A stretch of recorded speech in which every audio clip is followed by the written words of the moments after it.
Shalom, Bapak, Ibu, dan Saudara yang terkasih di dalam Tuhan. Di dalam kesempatan saat ini kita akan bersama-sama belajar bahan dasar bulan keluarga tahun 2021.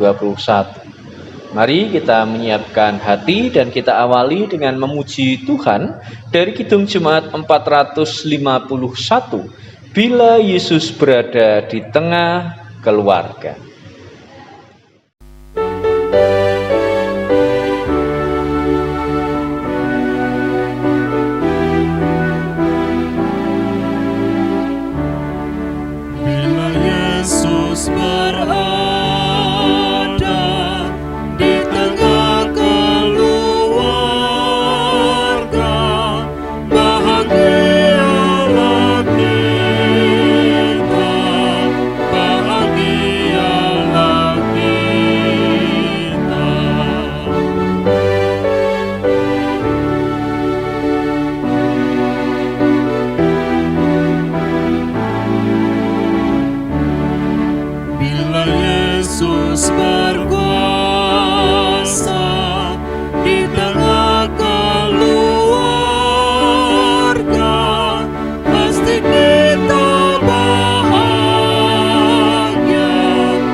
Mari kita bersama berdoa untuk mengawali kesempatan saat ini. Kami hantarkan.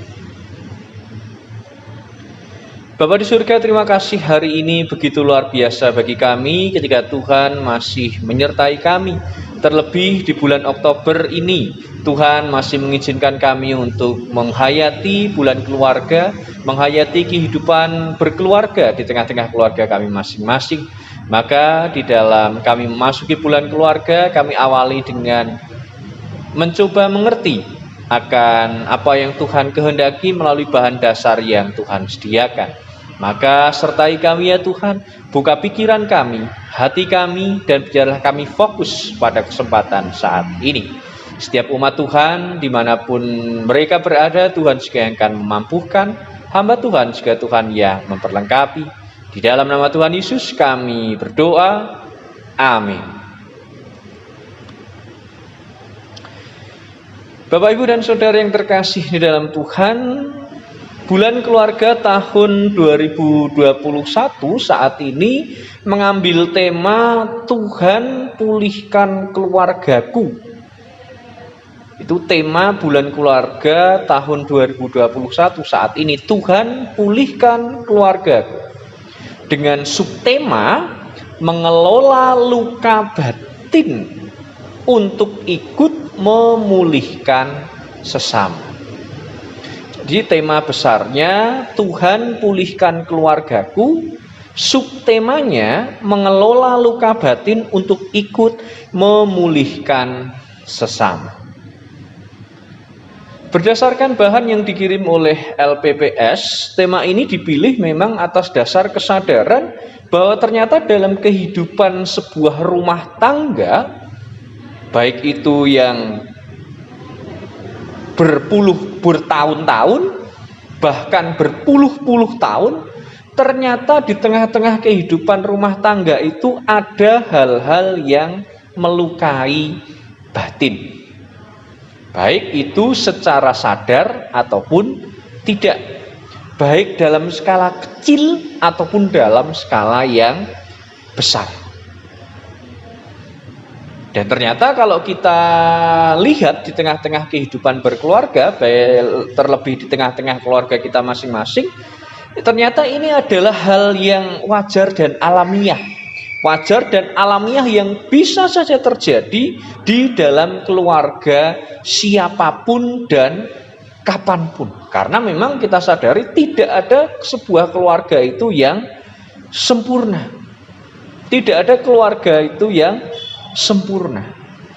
Nah, luka batin yang menjadi fokus perhatian di dalam bulan keluarga saat ini, karena mungkin sebuah luka batin itu sudah terlanjur membekas di dalam diri seseorang.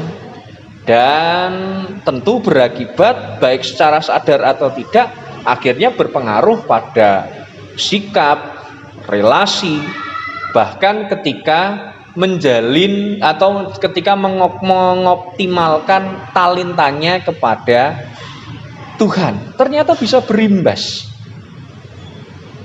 Nah, luka batin yang serius ternyata dalam hal ini juga menyebabkan persoalan sosial yang lain, Bapak Ibu. Misalnya kalau kita lihat bisa berimbas pada kenakalan remaja, atau mungkin kenakalan suami istri, kenakalan suami dan atau istri, dan kemudian kepribadian yang rusak, yang akhirnya di dalam sebuah keluarga atau hubungan suami istri bisa saja bahkan sampai pada perceraian, disebabkan oleh luka batin tadi. Maka dari itu, dalam rangka mendeteksi adanya sebuah luka batin di dalam diri seseorang di tengah-tengah keluarga Kristen, dan kemudian mencoba untuk mengelolanya dalam kuasa dan pertolongan Tuhan, maka bulan keluarga saat ini memang fokus pada pemulihan itu, Dan Bapak Ibu, tema dan subtema tersebut didasarkan pada 1 Petrus 2 ayat 24. 1 Petrus 2 ayat 24. Coba kita buka 1 Petrus pasal 2 ayat 24. Yang demikian, Ia sendiri telah memikul dosa kita di dalam tubuhnya di kayu salib, supaya kita yang telah mati terhadap dosa hidup untuk kebenaran. Oleh bilur-bilurnya kamu telah sembuh. Nah, Bapak Ibu dan Saudara yang terkasih di dalam Tuhan, ternyata dalam hal ini menghadirkan sebuah pengharapan, yaitu pengharapan pemulihan dari Tuhan yang dapat terwujud di tengah-tengah keluarga Kristen. Dan diharapkan bahwa setiap orang Kristen, ya Bapak Ibu Saudara dan saya, mampu mengelola luka-luka batinnya, yang kemudian mampu juga memenuhi panggilan Tuhan untuk ikut memulihkan luka-luka batin sesamanya. Nah, dengan demikian keluarga Kristen dapat dengan senantiasa hidup baru dan memuliakan Tuhan. Lalu sebenarnya yang dinamakan luka batin itu apa? Luka batin adalah istilah yang menunjuk pada keadaan jiwa seseorang yang tidak sehat karena suatu peristiwa tidak menyenangkan atau penderitaan yang pernah dialami pada masa lampau. Dan luka batin ini bisa dialami oleh semua orang, termasuk orang Kristen. Ada yang skalanya ringan, ada yang skalanya berat. Ada yang mungkin sudah mengalami di saat dalam kandungan, ketika balita, kanak-kanak, remaja, pemuda, dewasa, ataupun bahkan yang sudah tua. Dan kita tahu reaksi terhadap luka batin itu ternyata juga bermacam-macam. Itu tergantung pada kedekatannya pada Tuhan ternyata. Jadi reaksinya juga bermacam-macam. Ada orang-orang yang dengan mudah memberi maaf dan menyembuhkan luka batinnya. Namun ternyata ada pula orang yang tidak mudah memberi maaf dan menyimpan luka batinnya, yang akhirnya dapat melahirkan luka-luka batin yang lainnya. Jadi luka batin itu disimpan sehingga semakin berkembang dan melahirkan luka-luka batin yang lainnya. Ada orang-orang terdekat yang memang orang-orang tersebut bisa mendukung untuk menyembuhkan luka batin itu. Namun ternyata juga ada orang-orang yang malah menambah luka batin itu semakin lebar. Jadi semakin sakit rasanya. Maka dari itu yang namanya luka batin itu sangat perlu disembuhkan.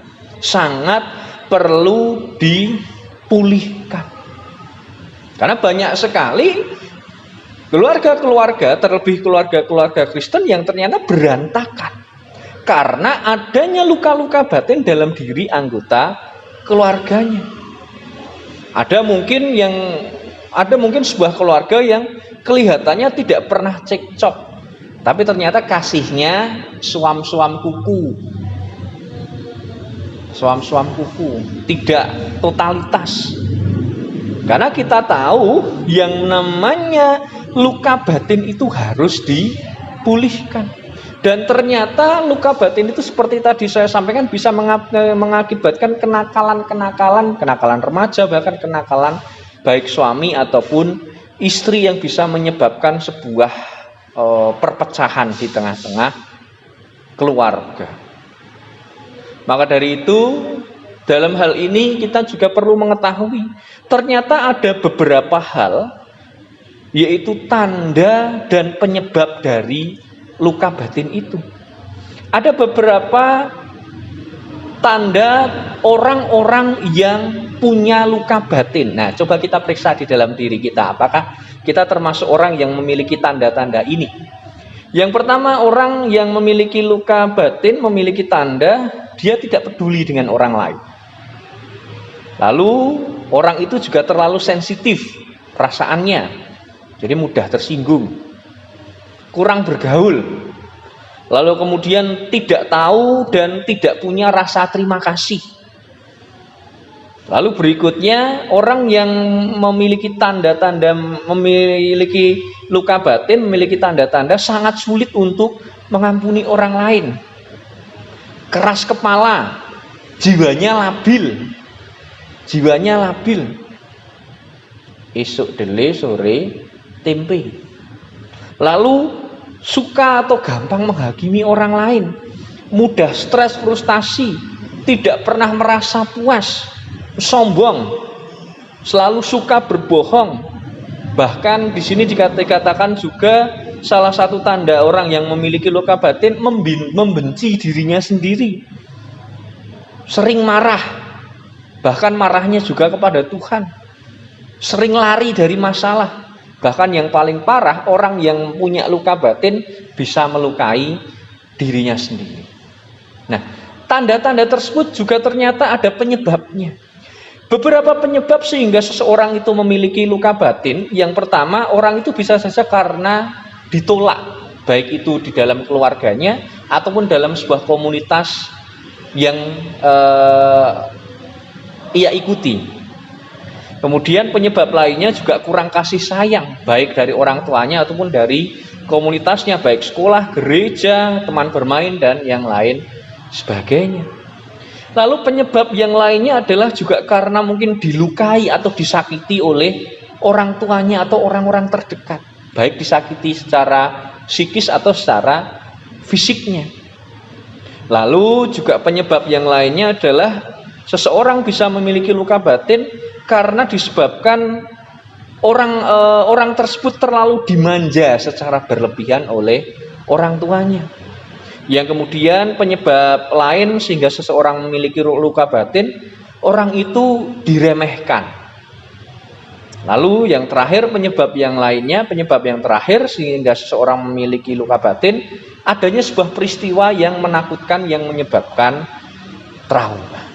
Itu adalah tanda-tanda dan juga penyebab-penyebab sehingga seseorang itu memiliki luka batin. Nah, sekarang pertanyaannya, Bapak Ibu Saudara yang terkasih di dalam Tuhan, apakah luka batin itu bisa disembuhkan? Apakah luka batin itu bisa disembuhkan? Tentu kita sepakat bahwa yang namanya luka batin itu sangat bisa disembuhkan. Yang namanya luka batin itu sangat bisa disembuhkan. Sangat bisa disembuhkan. Karena memang itu adalah sebuah luka yang memang harus disembuhkan. Dan orang yang bisa sembuh dari luka batin adalah ketika ia itu menyadari dan menerima bahwa ia itu mempunyai luka batin.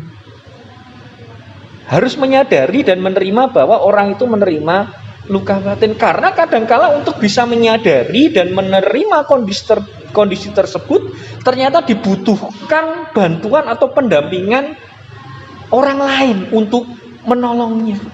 Dan orang lain itu, orang di luar dirinya itu, yang paling dekat itu ya seharusnya ada di tengah-tengah keluarganya. Bisa juga dari rekan-rekan atau saudara-saudara satu persekutuan di dalam gereja yang menolong saudara satu persekutuan untuk dapat pulih dari luka-luka batin. Nah, dengan demikian pertolongan dan hidup baru bisa sungguh-sungguh terwujud. Lalu pertanyaan berikutnya, siapa yang bisa menyembuhkan? Tentu kita juga sepakat bahwa yang pertama dan yang utama yang mampu menyembuhkan luka batin itu adalah Tuhan sendiri. Tuhanlah yang memiliki kuasa untuk menyembuhkan luka batin di dalam diri manusia. Di dalam surat 1 Petrus 2 ayat 24 sampai 25 menyatakan, ia sendiri telah memikul dosa kita di dalam tubuhnya di kayu salib, supaya kita yang telah mati terhadap dosa hidup untuk kebenaran. Oleh bilur-bilurnya kamu telah sembuh, sebab dahulu kamu sesat seperti domba, tetapi sekarang kamu telah kembali kepada gembala dan pemelihara jiwamu. Jadi di sini luka batin ternyata menjadikan manusia seperti domba yang tersesat. Namun karena kasih pengorbanan Tuhan Yesus, maka luka-luka batin itu bisa pulih kembali. Nah, Bapak Ibu dan Saudara yang terkasih, Yesus adalah Sang Penyembuh. Sang Penyembuh itu menghendaki agar manusia pun juga saling menyembuhkan luka batin satu dengan yang lainnya. Tentu segala sesuatunya itu dimulai dari dirinya sendiri, yang kemudian menolong orang lain untuk sembuh. Ya toh? Dimulai dari dirinya sendiri dengan menyadari dan menerima bahwa dirinya itu memiliki luka batin. Nah, di sini bagaimana agar kita secara pribadi bisa pulih dari luka batin itu? Yakobus 5 ayat 13a mengatakan, kalau ada seorang di antara kamu yang menderita, baiklah ia berdoa. Berdoa. Jelas di sini doa sebagai sebuah relasi dan komunikasi dengan Tuhan yang akan menolong kita untuk dapat pulih, dapat sembuh dari luka batin. Dan ternyata selanjutnya di dalam ayat 16 menyatakan juga, karena itu hendaklah kamu saling mengaku dosamu dan saling mendoakan supaya kamu sembuh. Doa orang benar bila yakin didoakan sangat besar kuasanya. Mari kita akui, kita itu manusia yang lemah, manusia yang harus saling mendoakan. Karena doa orang benar, orang benar kita harus menjadi manusia yang benar dulu di hadapan Tuhan melalui sikap, perkataan, dan perbuatan kita. Lalu hal berikutnya, kalau tadi apakah luka batin itu bisa sembuh? Bisa. Siapa yang menyembuhkan? Tuhan Allah sendiri. Lalu sekarang bagaimana agar luka batin itu bisa sembuh? Bagaimana agar luka batin itu bisa sembuh? Ada 4 hal, Bapak Ibu. Yang pertama adalah terbuka. Seperti tadi saya sampaikan, mengakui dan menerima. Kalau setiap orang itu mau sembuh dari luka batinnya, maka orang tersebut harus bersikap terbuka dan mau mengakui di hadapan Tuhan, serta menerima bahwa ada luka batin di dalam dirinya. Nah, keterbukaan inilah yang memberi tempat kepada kuasa Tuhan agar berkarya di dalam diri seseorang yang sedang memiliki luka batin itu. Itu yang pertama.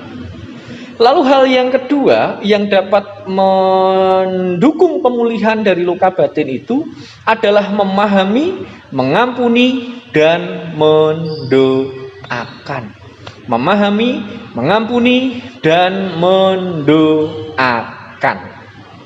Artinya, di sini kita diajak untuk memahami orang yang menyakiti hati kita, mengampuni mereka, dan berdoa bagi mereka.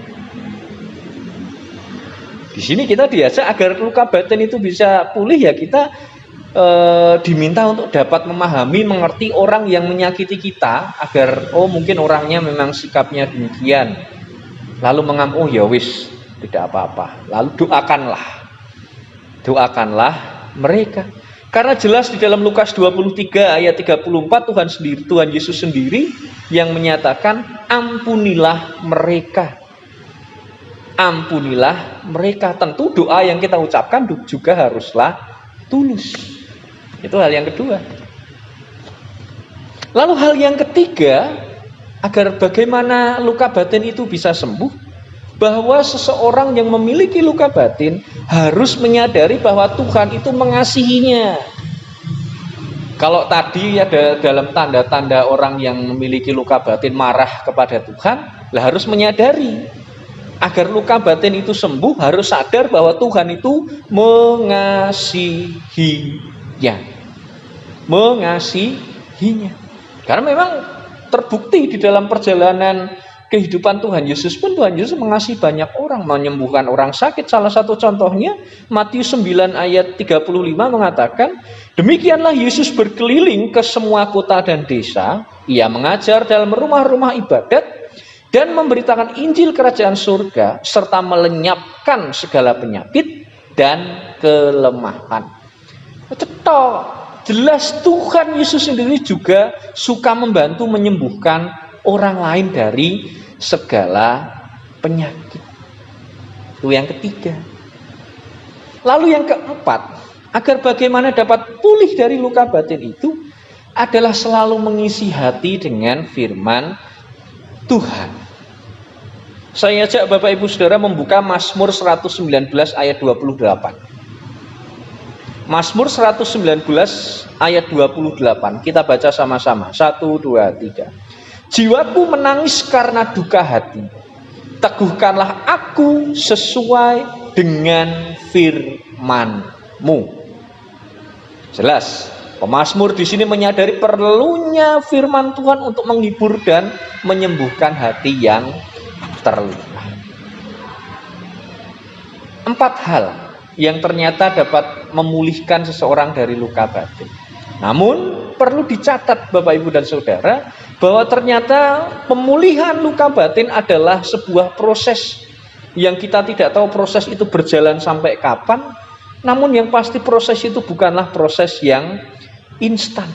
Maka dari itu tadi terbuka, kemudian memahami, mengampuni, dan mendoakan, kemudian menyadari Tuhan mengasihi kita dan mengisi hati dengan firman Tuhan, harus terus kita usahakan, baik di dalam diri kita maupun kepada orang lain, agar kita bisa memulihkan diri kita dari luka batin dan juga membantu orang lain pulih dari luka batinnya kepada orang lain. Saya akhiri penjelasan bahan dasar ini dengan beberapa tokoh Alkitab yang berhasil pulih dari luka batin. Yang pertama adalah Benyamin. Benyamin adalah anak bungsu dari Yakub dan Rahel. Mungkin Bapak Ibu dan Saudara sudah ada yang tahu bahwa ternyata Rahel, ibu dari Benyamin ini, dia meninggal dan sangat kesakitan ketika sedang melahirkan. Maka dari itu Benyamin ada sebuah luka batin. Bahkan luka batinnya sejak lahir. Lalu dia menyalahkan dirinya atas kematian ibunya. Apalagi di Alkitab dikisahkan ternyata ayahnya Yakub lebih mengasihi Yusuf kakaknya. Tapi pada akhirnya Iyas itu suka menolong orang lain, tidak hanya mementingkan diri sendiri. Pulih dari luka batinnya Benyamin. Lalu tokoh Alkitab yang kedua adalah Yusuf, anak Yakub juga. Kita tahu kisah Yusuf di mana setelah berdamai dengan saudara-saudaranya, luka batinnya sembuh. Walaupun mungkin kalau mengingat masa lalu dia mungkin sakit hati karena dibuang, dijual. Namun ketika sudah berdamai dengan saudara-saudaranya, akhirnya luka batinnya sembuh dan Yusuf bisa melihat jauh ke depan sehingga dapat memelihara umat Allah sampai seterusnya. Dan akhirnya relasi mereka dipulihkan menjadi relasi yang sehat. Pulih luka batinnya. Yang ketiga, Yefta. Dikatakan di dalam Alkitab ia adalah seorang yang gagah perkasa. Seseorang yang gagah perkasa, ia adalah anak dari Gilead, salah seorang dari suku Manasye yang sangat dihormati. Namun ibunya ternyata adalah seorang pelacur. Coba bisa dilihat dari Hakim-Hakim 11 ayat 1 dan 2. Dan di sini Yefta juga mengalami luka batin sejak kecil. Yefta juga mengalami luka batin sejak kecil karena ia selalu dihina karena status ibunya. Belum lagi luka batinnya ditambah ketika ia diusir oleh saudara-saudaranya. Jadi Yefta mengalami penolakan dari lingkungannya yang seharusnya memberi kasih sayang, kehangatan. Akibatnya apa? Dia milih menjadi perampok. Bahkan perampok yang terkenal dan akhirnya banyak orang yang bergabung dengan dia. Namun setelah berjalannya waktu, di tengah-tengah negeri Israel, Bani Amon berperang dengan Israel, dan di tengah-tengah bangsa Israel itu tidak ada seorang pahlawan yang gagah perkasa. Akhirnya Yefta dipanggil kembali untuk pulang, untuk membantu Israel melawan Bani Amon, dan akhirnya diberi kepercayaan memimpin Israel. Pulih dia luka batinnya. Lalu yang keempat, contoh yang keempat, Yabes. Yabes itu adalah keturunan Yehuda. Dan kita tahu dari kitab 1 Tawarik, Yabes itu terkenal karena doa yang dikabulkan oleh Tuhan. Dan di sini Yabes itu hidupnya ternyata tertolak sejak kecil. Namun ternyata Yabes berhasil memulihkan luka batinnya sehingga hidupnya sukses dan diberkati oleh Tuhan. Lalu contoh berikutnya penyembuhan luka batin Petrus oleh Yesus. Kita tahu bagaimana Petrus mengalami luka batin setelah ia menyangkal Yesus. Namun ternyata setelah ditanting oleh Yesus, didampingi oleh Yesus, akhirnya Petrus menyesalinya dan siap untuk menjadi orang yang memberitakan Injil apapun resikonya. Karena apa? Ada pengampunan dari Tuhan Yesus. Akhirnya pulihlah luka batin Petrus. Berikutnya yang terakhir, Saulus, tokoh Alkitab yang sangat tidak asing bagi kita. Saulus yang diubahkan oleh Tuhan menjadi siapa? Paulus. Di sana juga kita tahu Saulus yang menghabisi orang-orang Kristen, menghabisi para pengikut Kristus, bertobat. Karena apa? Dipilih dan diampuni oleh Tuhan, dan akhirnya bersedia mempersembahkan hidupnya untuk apa? Memberitakan kabar sukacita ke seluruh dunia. Maka dari itu, di dalam bulan keluarga saat ini, mari kita mengusahakan hidup untuk memulihkan luka batin, baik di dalam diri kita pribadi, ataupun di tengah-tengah keluarga kita, ataupun di tengah-tengah lingkungan kita masing-masing. Kiranya ini menolong kita untuk dapat menghayati bulan keluarga tahun ini, dan semoga Allah damai sejahtera menguduskan kita semua, dan semoga roh, jiwa, dan tubuh terpelihara sempurna dengan tak bercacat pada kedatangan Yesus Tuhan kita. Damai sejahtera Allah yang melampaui segala akal akan memelihara dan selalu menyertai pikiranmu dalam Kristus Yesus. Selamat berpulih. Tuhan memberkati. Mari kita bersama berdoa. Bapa di surga yang Maha Baik, kami pada saat ini bersyukur karena diberikan kesempatan untuk menerima penjelasan bahan dasar bulan keluarga ini. Bulanlah ini kami dengar, kami hayati, dan kami terapkan di dalam kami menghayati bulan keluarga tahun 2021.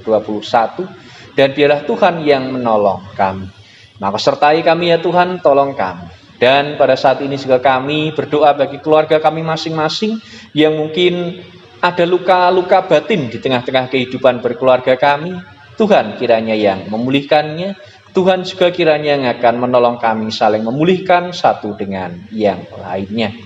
Demikian ya Tuhan doa ini, dan kami lanjutkan dengan doa-doa kami pribadi.